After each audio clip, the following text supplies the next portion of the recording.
So Spider-Man has taken the job of first Doctor Strange and then Doctor Doom to become Earth's new magical defender and champion against Cytorrak. And so far, he's doing a pretty good job even though he has to die over and over. So currently we pick up in the midst and aftermath of one of Peter's previous battles, which indeed he did win, but there is just one thing on his mind. Because every time he has fought one of these Scions or children of Cytorrak, a very powerful dimensional being, he has brutally and very painfully died each time. So with him having a conversation with Doctor Strange, he simply asks one question: how does he stop dying? Because as he goes on to recap, he explains to Doctor Strange that not only is he 3 Scions of Cytorrak in this little gauntlet battle that he's fighting against, but he already has used up 3 of his reeds of Ragnador, which are little magical artifacts that brings Peter back to life, after he has been brutally murdered, in which he only has 7 of. So if there's 7 enemies and 7 reeds, if he uses one too many against one enemy, that means potentially one of the devs he has are going to be permanent. So overall, Peter knows he can win, he's done it 3 times before. He just wants to know how he can stop dying. And Doctor Strange has a pretty simple answer. 2 words: you don't. Which flabbergasts Peter because, in his own words, he has memorized every spell in every magical book that Doctor Strange has given him, making Peter at least currently pretty proficient in magic, at least in whatever level, to defeat the Scions of Cytorrak, which themselves are pretty powerful on their own. So Spider-Man now has a little mastery over magic, which I think is pretty interesting, and I know this series won't last, and eventually he's going to go back to the status quo, but I just wonder how they're going to get rid of his magical abilities,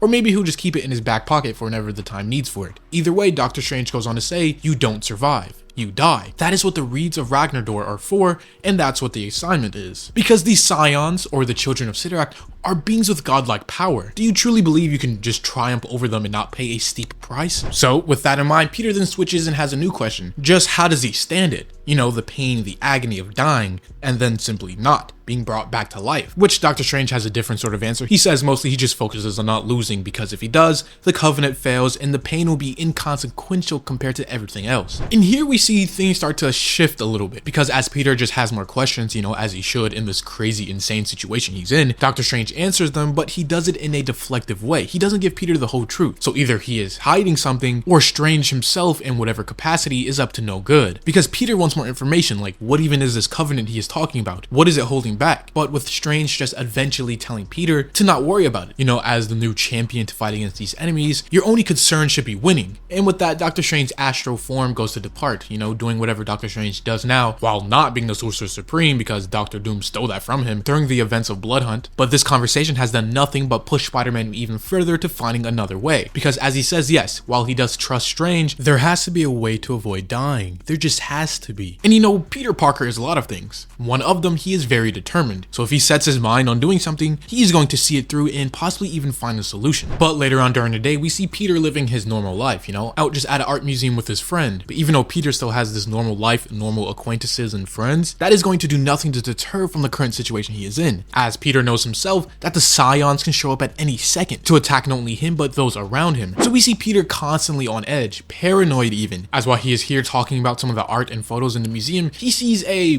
less than savory old man through the window. And as he's wearing all red and looking pretty sinister, Peter immediately goes out to try to confront him, but as it turns out, he is a non-threat and just a normal guy, which just throws Peter off even further, showing you that his new mystical champion life is mixing with his normal civilian Peter Parker life, and eventually is going to crash head to head. But don't confuse his paranoia for helplessness or weakness. Spider-Man, as he is now, with the training he has done and previous experience in these battles, he has become pretty proficient in not only fighting these Scions, but with magic in general. Now, of course, nowhere near the level of Doctor Strange or even the new Sorcerer Supreme Doctor Doom, but vastly superior to what he was just a couple of fights ago. Peter is improving and improving fast, at least magically speaking. But again, it seems Peter's paranoia isn't unfounded, as nearby on a local rooftop, we actually see the 2 next combatants in Peter's little journey, the 2 next Scions, one who has mastery over pain and the other over death, as they literally do some sort of stakeout operation, sitting above watching Peter, watching his every move, gathering what information they can before they just rush in and attack. Because from their perspective, this new guy, even though they may think he's just a pushover and he's no Doctor Strange, he has still so far defeated 3 of their previous powerful siblings. And while these 2 new beings are twins here, we see the male one, CALLIX,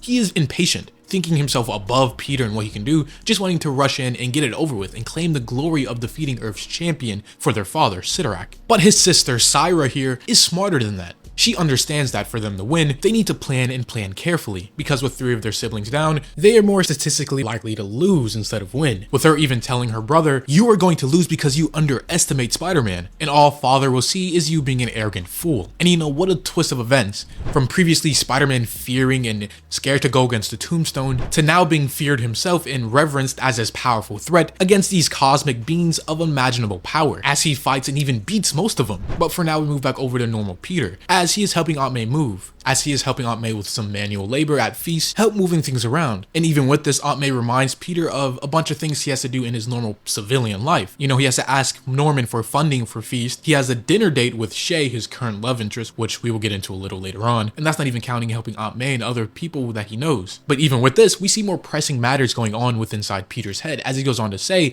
"Dinner is last on my to-do list. I'm far more concerned with the next Scion. I have faced big stakes before, but this champion thing is on a whole other level. Even if Dr. Strange won't exactly tell me why. And to top it all off with all of that, the stakes are so high, he's in so much constant danger that his spider sense is constantly going off. A small hum in the back of his head. A small hum that sometimes is closer to a giant roar. Because even while he is here just helping his Aunt May, he's being stalked from above. As we see CALLIX, the Scion of Pain, getting ready to challenge, and him thinking he's going to beat Spider-Man as he gets his little attack dogs ready for the battle. But as we will see throughout this little interaction, Peter is going to be the one to finally have a leg up. The advantage in the situation. After being beat down for so long, Peter is really stepping into this new role that was thrust upon him, as instead he is the first one to make contact, already up there confronting him in suit, ready to get this thing going. Because Spider-Man now has a bright idea to be the first one to challenge the Scion, instead of it being the other way, because Peter really doesn't like how he has beaten 3 of them in the past, and they still act like Spider-Man is the loser here. But things get even more complicated as he sees both of the twins here. Before, it was one-on-ones, he didn't have to fight a 2v1, but because CALLIX is the younger of the siblings, he is going to challenge and fight Spider-Man first. And so with that, the battle begins, with CALLIX, the 4th Scion, immediately setting his attack dogs to go attack random civilians. You know, putting Spider-Man in the classic dilemma of try and stop me the villain or go and save the innocent civilians, which Spider-Man immediately does, putting the civilians' lives over this threat of the Scions. But it seems like these attacked animals, attack dogs, aren't just normal creatures that are going to maul you to death, no, because one literally sucks the soul out of a woman's body, which is something before Spider-Man will have no answer to, as because what is he supposed to do? But now, as the Earth's new champion, his current skill and mastery over some magic really gets to shine as he does some simple magic and restores the woman. But of course, doing this, he gets distracted and attacked by CALLIX from behind, which even CALLIX goes on to say something pretty interesting. He says, "Fascinating, you seem to actually care more about these people than your predecessor, Dr. Strange," which just makes you think, because Dr. Strange, even though he is obviously a good person and a hero, his focus and efforts would be more towards stopping the overall threat. He wouldn't be like Spider-Man and go out to help and save the little guy, the individual civilians that might get hurt during the interaction fighting this giant powerful Scion being. But with Spider-Man going back on the trail to find and capture these dog-like creatures, he then pulls out some specific magical move called the Binding of Arceus, which you might say, oh okay, that's the name of a Pokemon, cool little Easter egg, but it is a little more than that and serves 2 purposes, which we will get to a little later on. But with him now webbed up, he goes back to confront CALLIX, with him questioning, "Do you think a simple binding will stop my hounds?" But Peter, being smarter than this, says no, not really, but sending them back to wherever they came from should. As a magical move he just pulled starts to almost decompose them down to their very bones, teleporting and sending their remains away. Because no, that was no binding spell, far from it. And certainly not the Binding of Arceus, because well, one, that's not only a Pokemon, but Spider-Man, being the nerd he is, tricked him by switching out the names for it, because as we found out previously, magic users don't actually have to say the name of the magic they're using, so they can really say anything and still cast the same magical move. So he essentially tricked him into thinking it was just a simple binding spell, when it was actually the unraveling of your Ural. In the exact moment this is going on, we move back over elsewhere where we see Shay, you know, Peter's current love interest,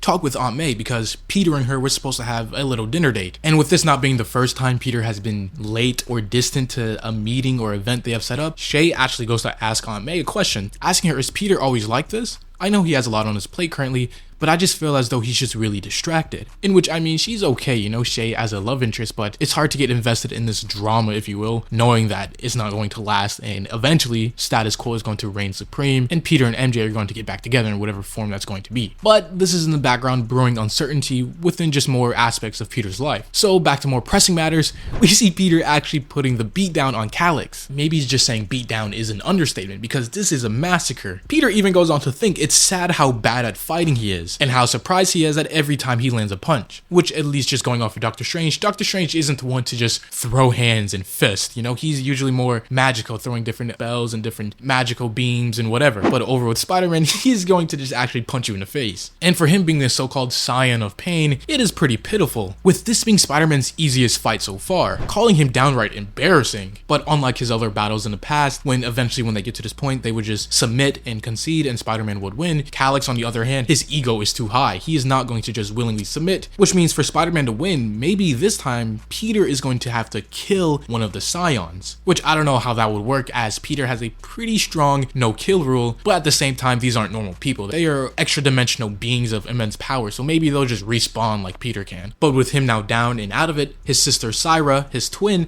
starts to step up into the fray, declaring that he cannot continue and that it is her turn now, which confuses Peter as he goes on to say, "So that's it? I won?" As in Peter's head, it seems like he has done it. He didn't die. Doctor Strange was wrong. He defeated a Scion and didn't have to go through an excruciating death in the process. But keep in mind, he's only one out of the two opponents here, and CALLIX technically never submitted. He never fully gave up. So even though Peter may think he has won and is going to fight the sister, CALLIX at any time can just get up and join the battle once more. Because as we find out, the sister has the power over death. So if CALLIX decides to rejoin the battle, Peter is going to have to fight against pain and death, you know, the very thing he has been trying to escape this entire issue so far. But how he gets out of this situation and possibly wins and not dies another excruciating, painful death, we will get to see next time as this issue and video comes to a close. If you have enjoyed this next part in this 8 Deaths of Spider-Man series, make sure to leave a like, or subscribe if you want to see more of this type of content. As always, this was the Hero Informer, and thank you for watching.